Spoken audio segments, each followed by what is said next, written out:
नमस्कार मित्रांनो, फोनमी quick services मध्ये आपलं सहर्ष स्वागत आहे। तर फोनमी क्विक सर्व्हिसेस हे काय आहे? तर फोनमी क्विक सर्व्हिसेस हे काय आहे हे माहिती करण्यासाठी तुम्हाला YouTube वरती फोनमी क्विक हे नाव सर्च करावं लागेल। फोनमी क्विक हे नाव सर्च केल्यानंतर तुम्हाला फोनमी क्विक बद्दल माहिती मिळेल। तर आपली फोनमी क्विक सर्व्हिसेस जी आहे ती आता तुमच्यासाठी एक खास ऑफर घेऊन आलेली आहे।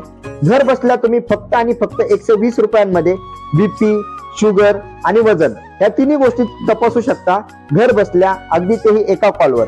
वन कॉल प्रॉब्लेम सॉल्व हे आमचं मोटिव्ह आहे। आणि आपलं फोनमी क्विक सर्व्हिसेस हे फायनान्शियल मॅनेजमेंट म्हणजे तुमचं मनी मॅनेजमेंट, तुम्हाला कुठं पैसे लावायचे, काय करायचं, तुमच्या पैशाचं नियोजन कसं करायचं ह्याच्याबद्दल पण तुम्हाला माहिती मिळेल आमच्या फोनमी क्विक सर्व्हिसेस मध्ये। जर कुणाला फ्लॅट रेंटनी घ्यायचा असेल किंवा नवीन घ्यायचा असेल ते पण काम होईल। कुणाला कॅमेरे बसवायचे असतील, नेटवर्क मार्केटिंग, आपलं भरपूर काही असे काम आपल्या फोनमी क्विक सर्व्हिसेस मध्ये होतं। तर फोनमी क्विकशी कनेक्ट राहा